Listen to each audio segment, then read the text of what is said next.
really nice day.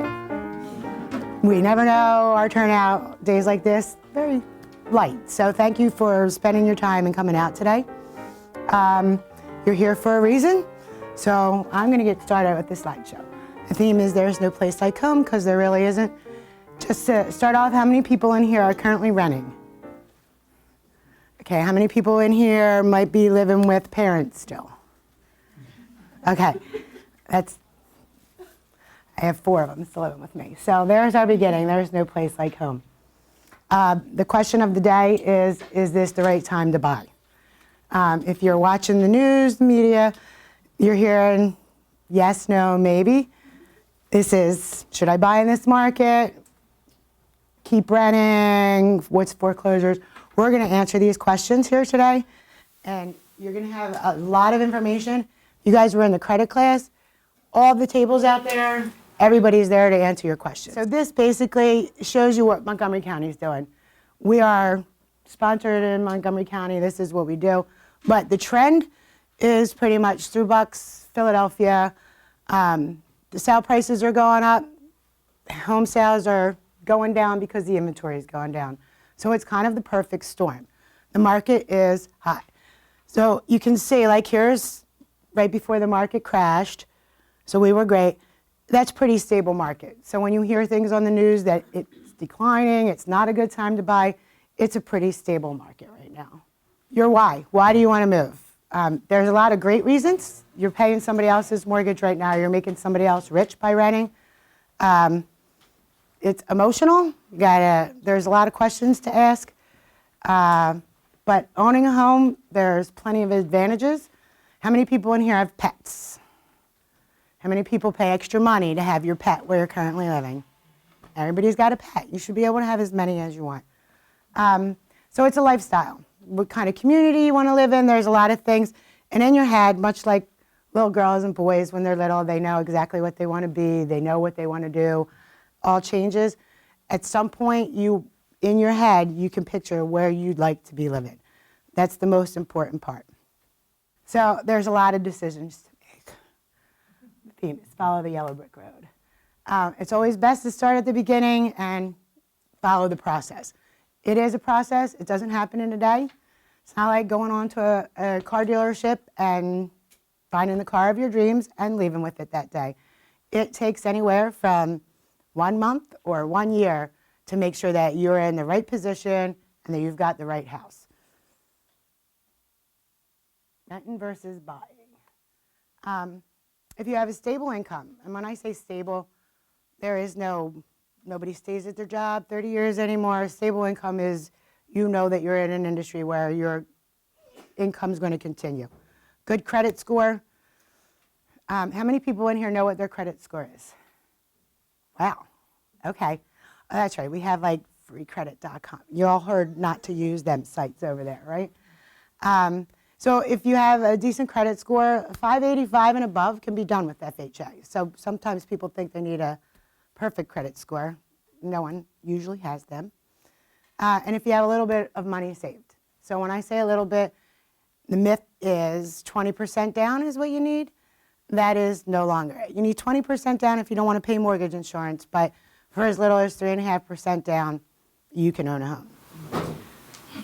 How much time you have to wait to have a credit score? Because I just opened a bank account. Anywhere. Well, again, it depends on if you just opened a bank account. You want to get some secured credit cards. They'll show up right after you make your first payments on them. So like they'll attend to your credit score, but having no credit is sometimes better than having bad credit, so cash is king. Go to Kohl's, get a gas card, pay it off every month. It'll definitely it'll give you a credit score.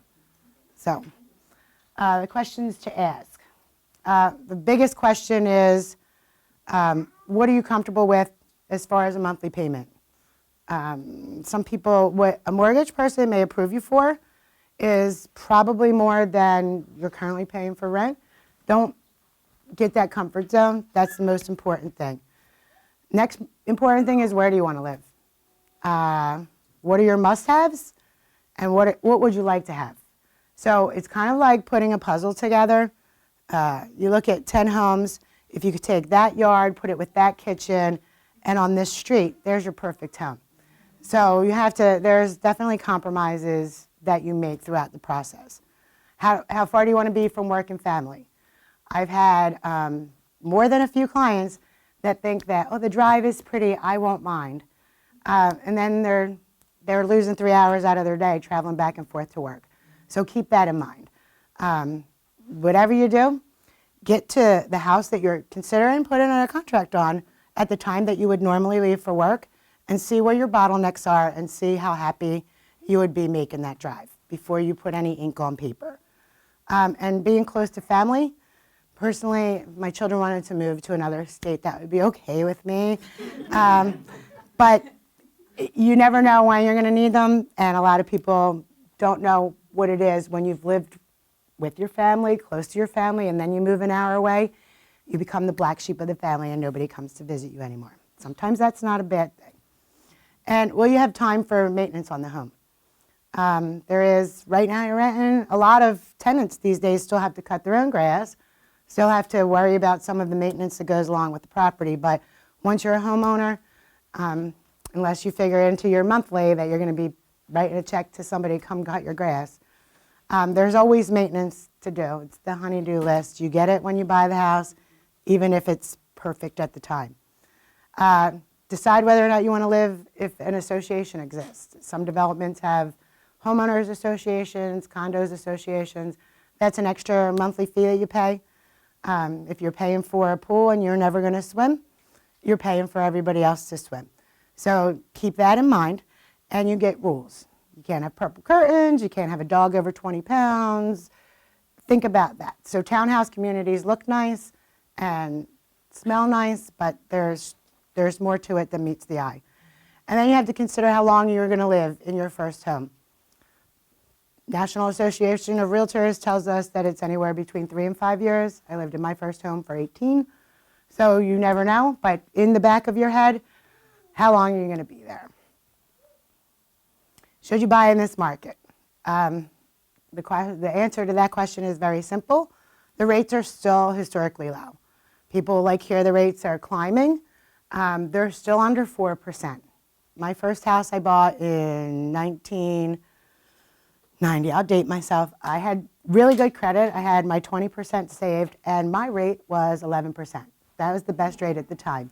So when you hear 4, maybe 5% even, solid. They're still low. The inventory is getting tighter, just like from that graph. This is the spring market. I was expecting to see about 500 more homes hit the market in Montgomery County. We have about 140 that hit the market in the last month. So it's becoming a seller's market, because when you don't have much to choose from, sellers are like, I'm the winner. So keep that in mind.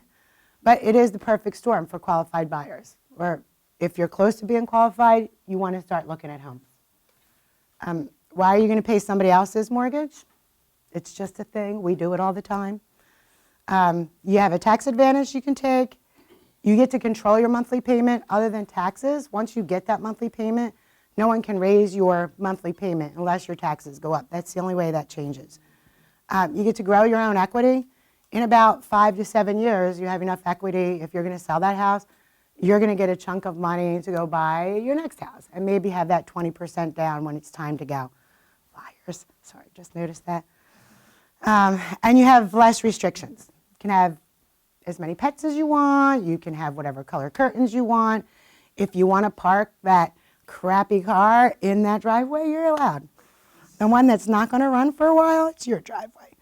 And the pride of home ownership, it's kind of like trying to explain what a banana tastes like. I can't do that. You have to taste that banana to understand. Until you actually own a home, you don't know the pride that comes along with that. So, risk versus reward. You're definitely going to see an increase in your value. When the market took a hit, yes, a lot of people are still actually underwater, because if they bought in 04, 05, or 06, they overpaid for their house because the banks were throwing money around and the appraisers were giving them more value than what the market should have bared.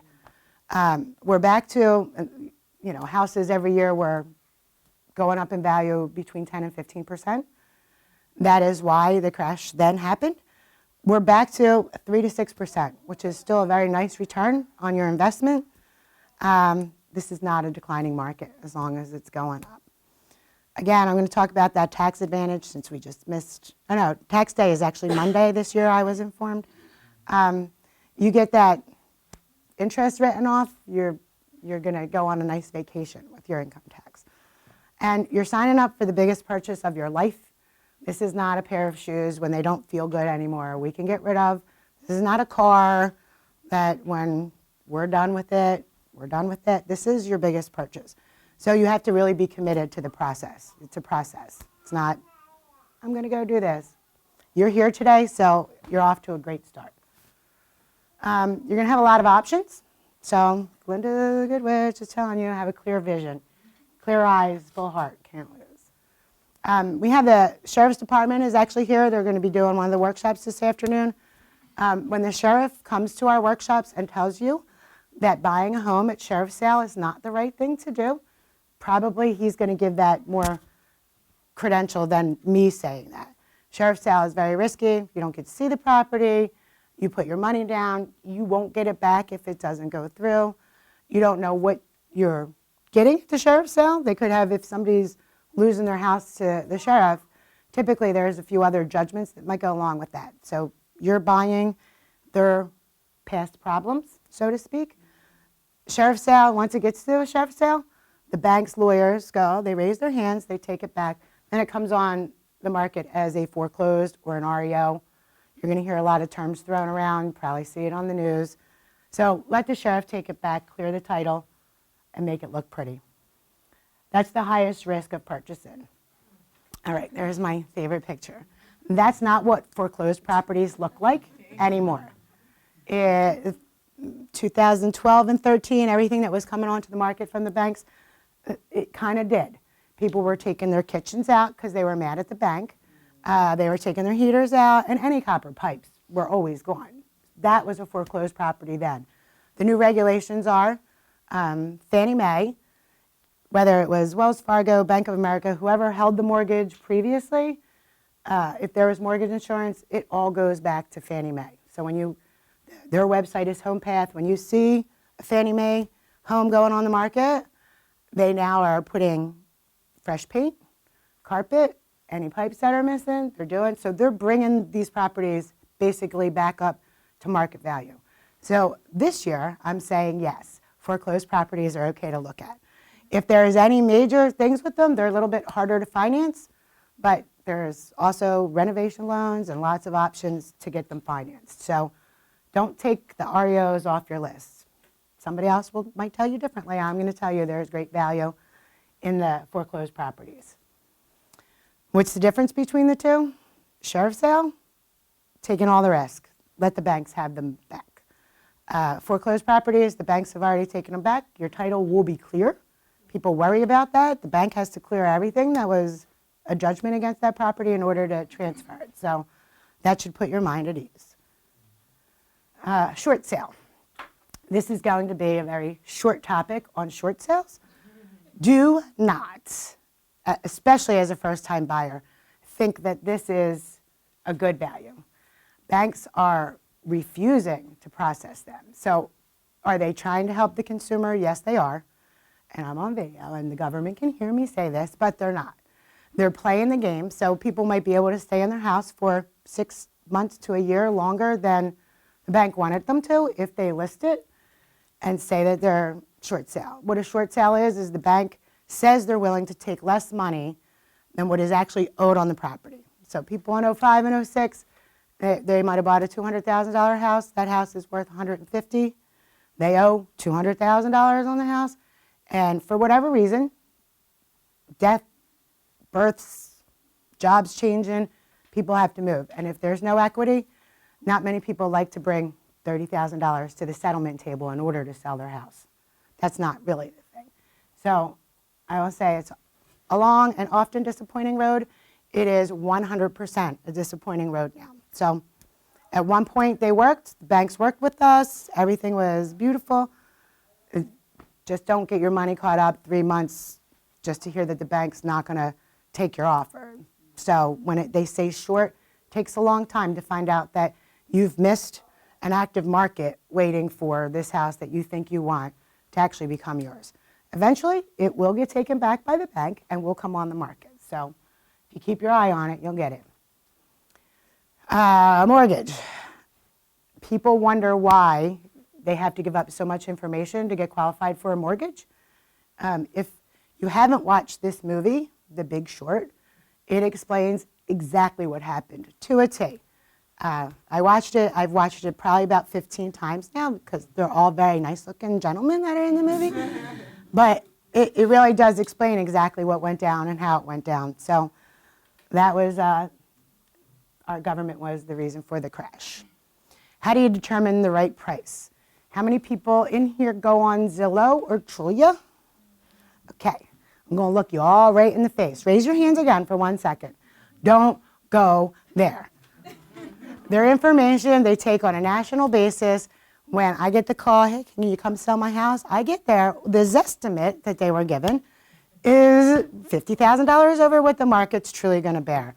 So when you're looking to go to see where the values are, Realtor.com is the most up-to-date information. They take it directly from our system, which is our greatest tool, and they have accurate information. And if you're looking for value, they're taking it right out of our stats. So, and when you're working with a realtor, that's our job, is to give you the value. If something's overpriced, we're going to tell you it's overpriced, because if it's overpriced, you're going to spend money on inspections and then an appraisal, only to find out that the appraiser is not going to give it the value that you're willing to pay. So it's very tricky, and I've been watching people lose a couple $1,000s in the middle of the process. Don't do that. You need the help of an expert, that's for sure. Some list prices are perfect, so when you're looking online, that's where everybody goes, right? Check them out online. I don't even have to search anymore. I get the calls. These are the houses we'd like to say. So, and others are way off. So if somebody's qualified for $150,000, I'm going to take that search to about 200 and let other realtors know that their property is overpriced and here are the comps to support what we're going to offer you. And it gets taken, and I mean, it's part of the negotiations. So don't let a list price stop you. I'm not going to tell you that if, I found this one for 200. If it's really worth 200 and you're approved for 150, then we'll skip it. But if it's well overpriced, we're going to keep it on the list. This is important. The way realtors work, it costs you nothing to be represented. A lot of times I get calls off of my signs for my listings, and they think that they're going to get a better deal because there's, oh, you're the listing agent, so you're working with the seller. You know what they'll take. You'll help us get our inspections. Never work as a dual agent. If I have a client and they like one of my listings, I'm giving one of my clients to another realtor, because you can't, there's no way that it can be a 50-50, everybody, unless it's your cousin. And even then, you still need to be separately represented, because they're the first ones that'll get you.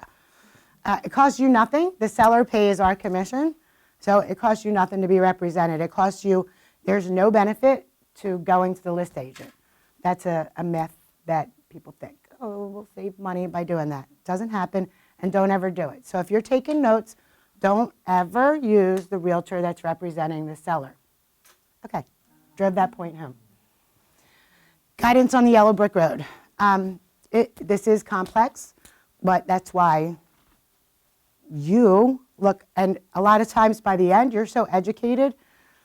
I've had a dozen clients go get their real estate license when they're done because they think it's fun.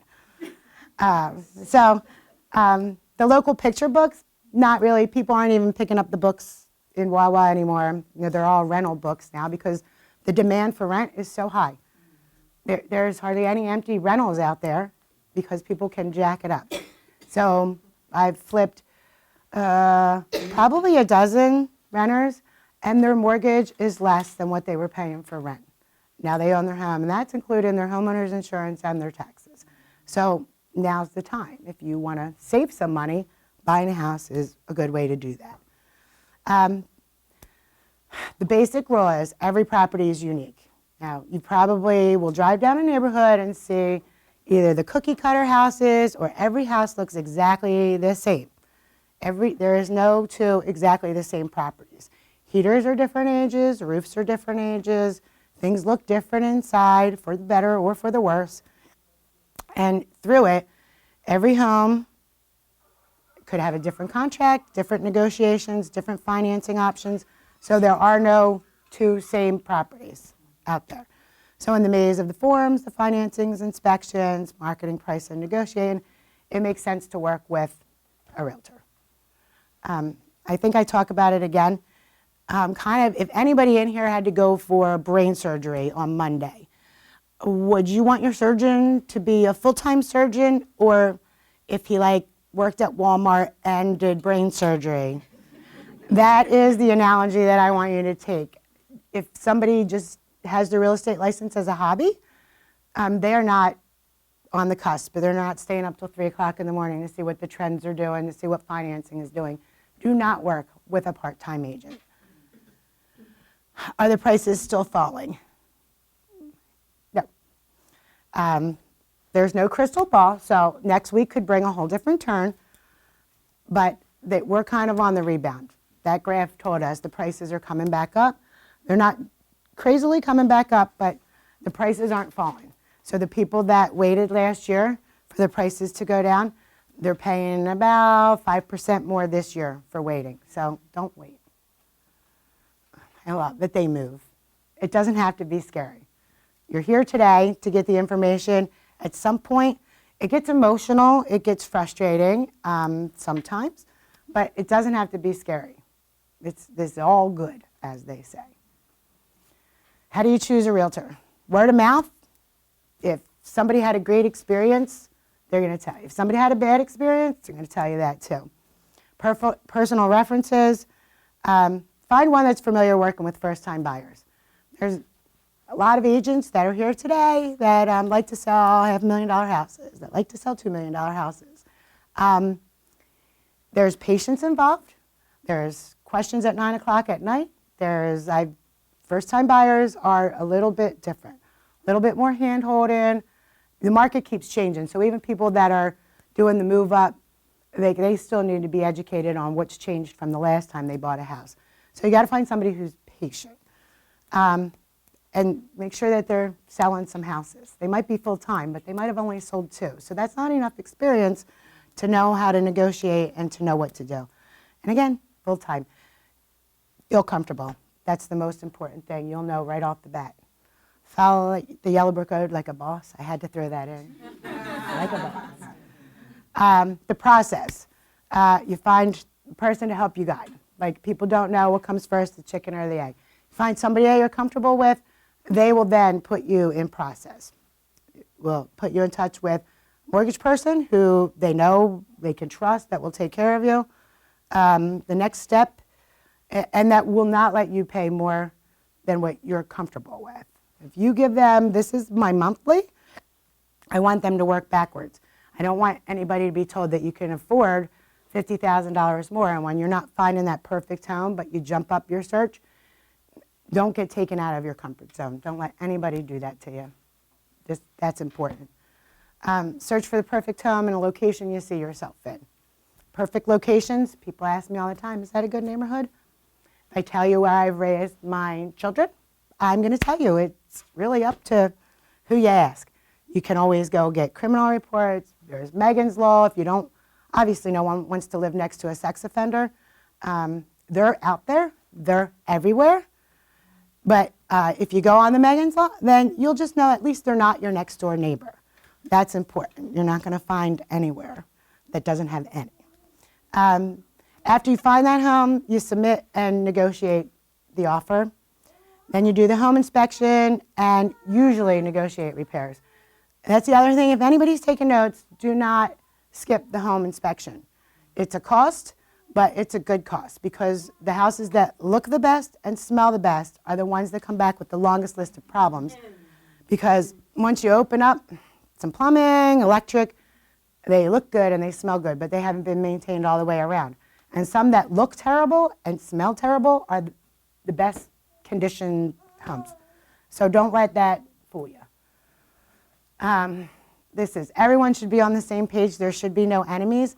I say that in my presentation because at some point when you're negotiating, people forget sometimes that our goal is the same. Somebody's trying to sell a house, somebody's trying to buy a house. We're all trying to get there. Our industry has a bad name because of people like her. So home inspections, absolutely, you want one. They run anywhere between $300 and $400, but you're going to have your roof looked at, your chimney looked at, your electric looked at, all the appliances looked at, your plumbing looked at, your floorboards, your structural issues. It's when you know what's encompassed in that home inspection, you'll realize it's the best money you can spend. Just, you get to learn about your house. It's like taking the baby to the doctors for their shots. The general inspection, that's what that is. Covers all that stuff. And then radon. Radon is an odorless, colorless gas that's found, you don't know it's there. So sellers aren't pulling our legs because they didn't know it was there. It's more dangerous than smoking. And any level that's over 0.4, it's worth throwing a canister in a home to make sure that you don't have radon. If you're buying a condo on the 3rd floor, you don't have to. But if you have a basement or you're even on concrete slabs, you're going to want to know how quick you're going to die in that house. That's important to know. Termites. You want to know if there's any bugs eating your house because that's where structural damage gets caused from. And a general home inspector typically can see if there was treatment done for termites by the drill holes on the outside of the house. But that doesn't mean that you still don't want that inspection from a termite expert looking for the shelter tubes where termites hide. Like you don't always see them flying around. This is the time of year for the termites to spread their wings, so to speak. Septic and well water. I say for your first home, try to stay away from that. Well water is great. You don't pay a sewer bill, you don't pay a water bill, and you have clean water. But often you have a well pump, you have ultraviolet lights that clean your water as it's coming up. There's definitely maintenance to that. So I don't mind paying my water bill to know that I think we're good. I don't know. I'm afraid to test my water at any point in time. Septic systems. Again, no sewer bill, but typically if there's a problem with the septic system, it can cost anywhere between $20,000 and $40,000. So if you are, and again, down 422, you're going to find some septic systems even this way on Germantown Pike. There's still some that exist. If the option is there to tie into a public sewer, people should do that. If they haven't, you're just looking at the most important thing, people leave work to go home to go to the bathroom. We all know that that's true, that's the most sacred thing you can do in your home. If you can't, what good is the home? So septic and well, try to avoid it, but if you get it, it's about a $500 to $700 test in addition to all the other tests, but that is definitely money well spent because toilet might flush fine, but if they have a problem irrigating or one of their lines is cracked, you're not going to know that for 6 months to a year. So you definitely want to have that tested, even if it looks good.